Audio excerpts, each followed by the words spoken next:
Students, अब हम देखेंगे लंग्स। आजकल हम रेस्पिरेटरी सिस्टम देख रहे हैं, जिसके कि आगे के पार्ट्स हमने देख लिए हैं, मतलब ऑर्गन जो हमने देख लिए हैं ये सारे। अब हम देख रहे हैं इसका लास्ट वाला जो कि है लंग्स। ओके, चलिए स्टार्ट करते हैं। ये देख लीजिए, लंग्स हम देख रहे हैं। और जो बच्चे अभी नए हैं, जो फर्स्ट टाइम इसमें देख रहे हैं, उनसे रिक्वेस्ट है कि वो इस चैनल को सब्सक्राइब कर लें, और सब्सक्राइब के बगल में बेल आइकन है उसको भी प्रेस कर लें, जो कि जिससे क्या होगा कि जो भी वीडियो इसमें अपलोड होंगी उसका नोटिफिकेशन आपको अपने आप ही मिल पाएगा और आप उससे बेनिफिट ले पाएंगे। तो चलिए स्टार्ट करते हैं। और आप बिल्कुल लाइक नहीं करते हैं तो प्लीज़ इसको लाइक कर लीजिए अभी, जिससे कि आप भूलें ना। तो चलिए स्टार्ट करते हैं। जो लंग है वो कॉनिकल शेप का होता है, कॉनिकल शेप वाइड होता है और कॉनकेव उसका बेस होता है। रेस्ट करता है वो मस्कुलर डायफ्राम पे। ओके, तो आपको पता है ना कि उसके नीचे कौन से डायफ्राम रहता है, जिसके ऊपर लंग्स जो होता है वो रेस्ट करता है, यानी कि उसके ऊपर रहता है। और वो ऊपर से जो होता है कॉनिकल शेप का होता है। और मतलब जो त्रिभुज होता है ना, कॉनिकल शंख के आकार का होगा। और ये जो होता है चौड़ा होता है नीचे का उसका, और कॉनकेव शेप का होता है ये। ठीक है, कॉनकेव बेस जो इसका होता है वो कॉनकेव होता है। और ये जो होता है जो इसका वाइट पोर्शन होता है वो डायफ्राम पे रेस्ट करता है। और इसके ऊपर जो होता है जो इसके ऊपर वाला पार्ट होता है इसको एपेक्स बोलते हैं, जो कि प्रोजेक्ट करता है मतलब ऊपर की ओर को निकला हुआ रहता है, सुपीरियरली प्रोजेक्ट्स रहता है। ठीक है, और पॉइंट में, और projects a point that is slightly superior and posterior to the clavicle. और ये आगे की ओर तो छोटा हल्का सा ऊपर की ओर को उभार सा रहता है, पॉइंटेड रहता है, जिसको कि एपेक्स बोलते हैं। और जो स्लाइटली सुपीरियर एंड पोस्टीरियर, और जो इस आगे और पीछे की ओर इसके मतलब हल्का सा ऊपर और पीछे की साइड में इसकी क्लेविकल रहती है। ओके, बोथ लंग जो होते हैं वो जो बॉर्डर्ड होते हैं by the thoracic wall anteriorly. इसके आगे थोरस जो होते हैं, ये जो होते हैं थोरेसिक वॉल से इसको कवर रहते हैं, बॉर्डर रहते हैं लेटरली दोनों साइड में ये। और पोस्टीरियरली जो होते हैं ये रिब्स केस से क्या रहते हैं, सपोर्टेड रहते हैं लेटरली। और जो होती है थोरेसिक वॉल, इसके आगे और पीछे जो मतलब साइड में और आगे की साइड में इसके थोरेसिक वॉल रहेंगे। और जो इसके सपोर्टेड बाय द, और जो पीछे की जो पोस्टीरियरली ये रिंग से सपोर्ट रहते हैं, जो कि होती है ribs cage. Okay, toward the mid line the lungs are separated from each other. और ये जो लंग्स होते हैं दो दो होते हैं, तो दो लंग जो होते हैं एक दूसरे से क्या रहते हैं, सेपरेटेड रहते हैं बाय द मिडियास्टिनम। बीच वाले पार्ट को मिडियास्टिनम कहते हैं, और वहाँ पे हार्ट भी रहता है। तो रिलेटिवली ब्रॉड राउंडेड सरफेस जो होता है वो कांटेक्ट करता है विथ थोरेसिक वॉल से, और ये इसे बोलते हैं कॉस्टल सरफेस ऑफ लंग बोलते हैं। तो ये आप देख पा रहे हैं, ये दो लंग्स हैं, यहाँ पे आप देख लीजिए ये लंग्स है।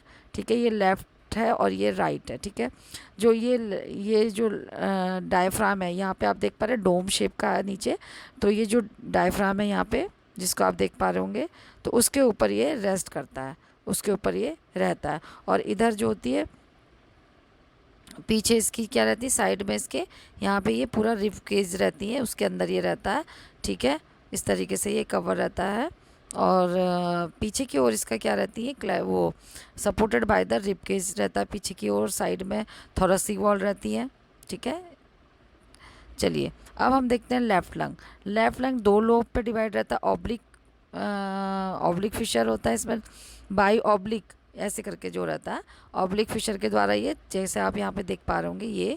तो ये जो लेफ्ट लंग है ये दो पार्ट्स में डिवाइड रहता है, ये किसके द्वारा, ऑब्लिक फिशर के द्वारा। ठीक है, और स्मॉलर होता है देन द राइट लंग। और ये जो होता है राइट लंग के कंपैरिजन में स्मॉल रहता है, थोड़ा छोटा रहता है। और कार्डियक नोच रहती है इसमें, जो कि अकमंडेट्स होती है हार्ट से। ठीक है, एक कार्डियक नोच होती नोच होगा इसमें, यहाँ पर इस तरीके से एक नोच रहता है, ये देखिए कार्डियक नोच बोलते हैं इसको, जिससे कि यहाँ पे को क्या रहता है, हार्ट को स्पेस मिलता है। और यहाँ पे राइट लंग जो होता है वो तीन पार्ट में डिवाइड रहता है, ये आप देख पा रहे होंगे 1, 2 एंड 3, जो कि इस तरीके से क्या रहता है, एक तो हॉरिजेंटल और एक जो होता है वो ऑब्लिकली डिवाइड रहते हैं। Located more superior in the body due to the liver on right side. ठीक है, तो ये वाला जो राइट लंग होता है ज़रा ऊपर की ओर रहता है, क्योंकि यहाँ पे क्या रहता है, लीवर की वजह से स्पेस कवर रहता है, तो इसलिए ये थोड़ा इससे हल्का सा स्लाइड लेफ्ट वाले से स्लाइडली अप साइड में रहता है। ओके, ये आप देख पा रहे हैं, ये फिशर है। ठीक है, तो ये जो फिशर है ये मिड, एक अपर हो गया और ये मिडल हो गया और ये लोअर हो गया। ठीक है, तो ये जो फिशर है ये लोब्स जो होते हैं, upper lobe, middle lobe and lower lobe. तो जो अपर लोब होती है, मिडिल लोब, इसको ये जो ऑब्लिक है, ये देखिए ये ऑब्लिक है और ये ट्रांसफ़र है उस हॉरिजेंटल फिशर से और ऑब्लिक फिशर से ये डिवाइड रहता है। तो यहाँ पे जो दो लेयर्स होती हैं, आउटर प्लूरा होती है जिसको पैराइटल प्लूरा भी कहते हैं, कवर करके रखती है जो लंग को, और ये अटैच होती है चेस्ट वॉल से, इनर प्लूरा बोलते हैं जिसको विस्लर प्लूरा बोलते हैं। जो लंग्स के अंदर वाली लेयर होती है म्यूकस मेम्ब्रेन की, उसको बोलते हैं विसरल, और जो बाहर की होती है उसको पैराइटल प्लूरा बोलते हैं। ठीक है, जो कि लंग को कवर करके रखती है, और उसके साथ साथ कुछ जो स्ट्रक्चर्स होते हैं जैसे ब्लड वेसल्स होती है, ब्रोंकाई होती है, नर्व्स होती है, उसके संगे एडजस्ट रहती है। ठीक है, और ये जो होती है विसरल प्लूरा जो होती है ये ब्लड सप्लाई करती है, जो कि फ्रॉम द ब्रोंकियल सर्कुलेशन से ब्लड सप्लाई होता है यहाँ पे, और एंड पैराइटल प्लूरा जो होती है उसको रिसीव करती है its blood supply from the intercostal arteries से सप्लाई करती है। यानी कि दोनों में अलग अलग सप्लाई हो रही है। जो ब्लड सप्लाई हो रही है ब्रोंकियल सर्कुलेशन से हो रही है, किस पे, विसरल पे, जो अंदर वाली है जो कि लंग से अटैच है, और जो दूसरी वाली पैराइटल प्लूरा है वो ब्लड सप्लाई कहाँ से हो रही है, इंटरकोस्टल आर्टरीज से। ठीक है, तो जो प्लूरल कैविटी की अगर बात करें, तो जो प्लूरल कैविटी होती है ये स्पेस होती है between the serous membrane layer की, जो अभी हमने देखी थी दो लेयर, उन दोनों के बीच का जो पार्ट होता है उसको बोलते हैं प्लूरल कैविटी बोलते हैं। ठीक है, जो जो जो हॉलो होता है, और ये जो प्लूरल मेम्ब्रेन होती है प्रोड्यूस करती है थिन सीरस फ्लूइड, जिसको कि प्लूरल फ्लूइड बोलते हैं, जो कि क्या करता है उसको प्लूरल कैविटी को क्या करेगा, लुब्रिकेट रखता है, और उसको मिनिमम फ्रिक्शन करवाता है, यानी कि इंश्योर रहता है कि उसमें फ्रिक्शन ना हो ड्यूरिंग ब्रीदिंग। ठीक है, उससे वो उसको प्रिवेंट करता है, जो अभी मैं आपको डायग्राम में दिखा दूंगी। और जब प्लूरल रिफ्यूज़न होता है, जब प्लूरा जो होता है टू मच, जो दोनों लेयर के बीच में जो लंग्स को कवर करके रखती हैं, उनमें जो होता है लिमिटेड अमाउंट तक ही फ्लूइड होना चाहिए, लेकिन वो उससे ज़्यादा हो जाता है तो उसको प्लूराइटिस बोलते हैं, टू मच फ्लूइड को। ठीक है, तो प्लूरल रिफ्यूज़न भी बोलते हैं। प्लूराइटिस जो होती है वो इन्फ्लामेशन ऑफ द टिश्यूज़ होती है लाइन विद द लंग्स के बीच की जो लंग्स को कवर करके जो लाइन्स होती है उनके बीच का जो टिश्यूज़ इन्फ्लामेशन हो जाता है उनके टिश्यूज़ में, चेस्ट कैविटी में, उसी को बोलते हैं प्लूराइटिस। इन्फेक्शन होता है जैसे कि फ्लू वगैरह, सर्टन मेडिकेशन, या फिर कोई भी किसी भी इन्फेक्शन से। तो ये हो गया लाइंस, ये आप देख पा रहे हैं, ये जो लाइंस हैं ये है, अंदर वाली विसरल है और बाहर वाली पैराइटल प्लूरा, और इनके बीच का जो ये स्पेस है इसको बोलते हैं प्लूरल कैविटी। ठीक है, अब इसके लंग्स की फंक्शन की बात करें, तो जो लंग्स फंक्शन होता है ड्यूरिंग द रेस्पिरेशन, इसको बोलते हैं इनहेलेशन है एक्सहेलेशन, जो कि मैं आपको फर्स्ट स्लाइड में बता चुकी थी ठीक से। तो जो इनहेलेशन को एक्सहेलेशन भी बोलते हैं, और इंस्पायरेशन भी बोलते हैं, और एक्सहेलेशन को जो होता है एक्सपायरेशन भी बोलते हैं। तो ये ब्रीदिंग का प्रोसेस होता है जो कि लंग्स उसको हेल्प करता है। मेन फंक्शन लंग का क्या होता है, वो कन्वर्ट करता है इन्हें, जो भी हम इनहेल कार्बन डाइऑक्साइड और ऑक्सीजन को हम जब अंदर लेते हैं रेस्पिरेशन के थ्रू, तो वो क्या करता है, लंग्स का जो मेन काम होता है ऑक्सीजन, और उसमें जो होता है उसको जो CO2 होती है उसको ऑक्सीजन में कन्वर्ट करना, और उसको फिर हमारी पूरे बॉडी में RBCs के थ्रू जो होता है वो पूरी बॉडी में सर्कुलेट करना, ये उसका मेन काम होता है ऑक्सीजन, ये लंग्स का। ठीक है, और oxygen from the inhale passage into the blood via the alveoli. और यहाँ पे क्या होता है कि ये एक एल्वोलाई है, ये एक दिखा रखी है ना, जो छोटी छोटी सी दिख रही थी आपको ब्रांचेस में, वो ये एक एल्वोलाई का बड़ा करके इसका पार्ट है। तो इसमें जो भी एयर हमने ली है, ठीक है, जो कि हमारी नोज़ से, फिर उसके बाद हमारे फेरिंग्स, लैरिंग्स, ऐसे ट्रेकिया से होते हुए जब यहाँ तक आए, प्राइमरी सेकेंडरी टर्शियरी ब्रोंकाई से होते हुए ब्रोंक्यूल में आया, उसके बाद एल्वोलाई में आया, और यहाँ पे जो भी ऑक्सीजन का जो जो ये एक्सचेंज हो रहा है, तो ये जो भी इनहेल हमने एयर करी थी वो बाया जो ये ब्लड है आरबीसीज के थ्रू जो होता है इन दोनों में, एल्वोलाई में और ब्लड स्ट्रीम में क्या होता है, चेंजेज होता है। ठीक है, जो CO2 होती है वो यहाँ से क्या होती है, इधर आ जाती है एल्वोलाई में, और O2 जो होता है वो इधर आ जाता है, यानी कि डिफ्यूज़न का काम हो रहा है। जो ये ऑक्सीजन में जो हमारी एयर है उसमें जो ऑक्सीजन के मॉलिक्यूल होते हैं वो ब्लड में मिक्स हो जाते हैं और फिर हमारे पूरे बॉडी में ये सर्कुलेट करते हैं, और बॉडी से जो डीऑक्सीजनेटेड ब्लड होता है वो यहाँ से कहाँ पर उसके आ जाता है, मॉलिक्यूल्स इसमें आ जाता है, वो अंदर एंटर हो जाता है एल्वोलाई में, और उसके बाद फिर वो धीरे धीरे रेस्पिरेटरी जोन से बाहर आ जाता है। ठीक है, air enter into the lung through the system, जो भी एयर एंट्री हो रही है पाइप के थ्रू उसको ब्रोंकाई बोलते हैं। ठीक है, वो जो primary bronchi, secondary bronchi, tertiary bronchi, जो ओपनिंग होती है उसके थ्रू जो होती है लंग्स में एयर पहुंच रही होती है। ठीक है, और एल्वोलाई जो होती है वो बहुत ही इंपॉर्टेंट वर्क करती है, जो कि गैसेस को एक्सचेंज करने का काम कहाँ पे होता है, एल्वोलाई में होता है, between the air and blood, यानी कि जैसे मैंने अभी आपको डायग्राम में दिखाया था कि एयर में और ब्लड में दोनों में एक्सचेंज होता है। ठीक है, और क्या होता है कि covering each alveoli is whole network of little, कैसे होता है, क्योंकि जो एल्वोलाई होती है उसके अंदर छोटी छोटी क्या रहती है, ब्लड कैपिलरीज रहती है, ब्लड वेसल्स रहती है, जिसमें कि जो भी ब्लड होता है आरबीसीज के उसमें क्या होता है, फिर उससे ये डिफ्यूज़न का काम होता है एल्वोलाई में, और जो ब्लड कैपिलरीज उसके ऊपर जो गुच्छा सा बना के रखती है उनके बीच में क्या होता है, ये डिफ्यूज़न का काम होता है। जो O2 होती है वो ब्लड कैपिलरीज के थ्रू हमारी बॉडी में चले जाती है, और जो ऑक्सीजन होता है वो ब्लड कैपिलरीज के ही थ्रू जो डिफ्यूज़न का काम होगा वो एल्वोलाई में चले जाएगा, उससे वो बाहर आएगा। It important that the air is alveoli and the blood in the capillaries is very close together. ये क्यों होता है, क्योंकि जो एल्वोलाई होती है और जो ब्लड कैपिलरीज होती है वो एक दूसरे के बिल्कुल बहुत ज़्यादा क्लोज होती हैं। ठीक है, तो ऑक्सीजन और कार्बन डाइऑक्साइड जो होते हैं उसमें ईजिली मूव कर लेते हैं, यानी कि डिफ्यूज़ हो जाते हैं। ठीक है, और जब हम ब्रीथ करते हैं तो air come down to trachea, तो जब हम नाक से सांस लेते हैं तो नोज़ के थ्रू हमारी जो एयर होती है वो ट्रेकिया से होते हुए थ्रू दी ब्रोंकाई जाती है, उसके बाद वो एल्वोलाई में जाती है। ठीक है, और जब fresh air has lot of oxygen, जब हम फ्रेश एयर लेते हैं एटमॉस्फेयर से तो उसमें बहुत सारी ऑक्सीजन होती है, और and some of into the blood stream, कुछ ऑक्सीजन, और जो उसमें से क्या होता है, कुछ ब्लड स्ट्रीम में जाती है। Oxygen will travel across wall of the alveoli, जो ऑक्सीजन होती है वो एल्वोलाई की वॉल से क्या करती है, क्रॉस करती है, और travelling in the opposite direction in the carbon dioxide, और जो कार्बन डाइऑक्साइड होता है उसके अपोजिट डायरेक्शन में वो क्या करती है, रन करती है, और cross from the blood into the capillary in blood in the capillaries into the air in the alveoli and it's then breathe out। वही जैसे मैंने अभी आपको बताया कि ये जो एल्वोलाई है उसमें क्या है, बहुत पतली सी कवर है, जो कि जिसमें क्या रहता है, बहुत मतलब एक दूसरे के ब्लड कैपिलरीज होती हैं और एल्वोलाई होती है, दोनों में बिल्कुल कम गैप होता है, मतलब एक दूसरे के संग जॉइंट रहती है, जिससे कि क्या होता है, ये डिफ्यूज़न का काम चलता है। ऑक्सीजन मॉलिक्यूल जो होते हैं वो ब्लड के थ्रू, आरबीसीज के थ्रू पूरे बॉडी में जाते हैं, और वैसे ही CO2 जो होती है उसी के थ्रू जो होती है ब्लड के थ्रू एल्वोलाई में आ जाती है, और उससे हम बाहर उसको कर देते हैं। In this way bring to the body the oxygen that you need to lie. इससे हम देख सकते हैं कि ऑक्सीजन हमारे को क्या है, बहुत ज़रूरी है हमारे सर्वाइव करने के लिए, और and get rid of the waste product carbon, और जो कार्बन डाइऑक्साइड होती है उसको एज ए वेस्ट प्रोडक्ट हम बाहर करते हैं। तो ये देखिए, थोड़ा सा डायग्राम के हेल्प से इसको समझते हैं। ये पूरी एक एल्वोलाई है जो कि हम इसका बड़ा करके ले रहे हैं, तो ये देखिए ये एल्वोलाई है। ठीक है, इसमें ये ब्रांचेज हैं ब्लड की। ठीक है, गैस एक्सचेंज जो होता है, ये जो ब्रांचेज है यहाँ से ऑक्सीजन ब्लड आता है और डीऑक्सीजनेटेड चले जाता है।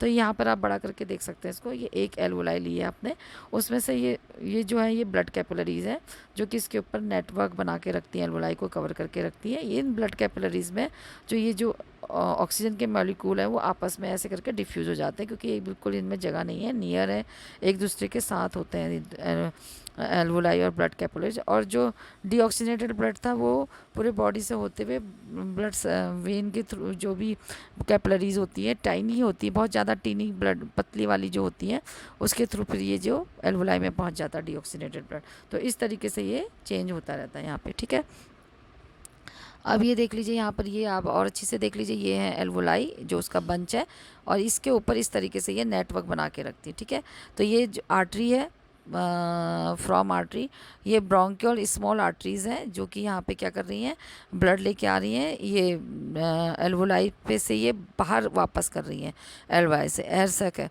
और ये जो वेन होती है ऑक्सीजनेटेड ब्लड लेके आ रही हैं, ब्रोंकियो जो ब्रोंकाई जो होती है ये ऑक्सीजनेटेड ब्लड लेके आ रही है जो वेन होती है, और डीऑक्सीजनेटेड ब्लड जो होती है वो बाहर आउट हो रहा है। यहाँ पे आप देख सकते हैं ये जो आरबीसीज हैं ये एक एल्वोलाई इसी का एक लेके देखा है कि कैसे करके ऑक्सीजनेटेड ब्लड यहाँ पे आ रहा है और आरबीसीज के संग उसकी जो ऑक्सीजन डिफ्यूज़ हो रहा है रेड ब्लड सेल के साथ, और उसके बाद ये जो डीऑक्सीजनेटेड ब्लड होता है ये बाहर चले जा रहा है, जो यूज़ करा होता है बॉडी से आ रहा है और कैपिलरीज के थ्रू यहाँ पे डिफ्यूज़न का काम हो रहा है और ये बाहर और ऑक्सीजन अंदर। ठीक है, तो लंग्स को अगर लोकेशन देखते हैं इसकी, तो लंग्स जो होता है एंटायर थोरेसिक जो कैविटी होती है उसको ये ऑक्यूपाई करता है except the most certain area, कुछ सर्टन एरिया को छोड़ के ये ज़्यादातर हमारा जो थोरेसिक कैविटी होती है उसको पूरा ही ये कवर करके रखता है। Mediastinum, the mediastinum which house of the heart, और जो बीच का दोनों लंग के जो बीच का पार्ट्स होता है उसको मिडियास्टिनम बोलते हैं, इसको जो होता है हाउस भी बोलते हैं हार्ट का,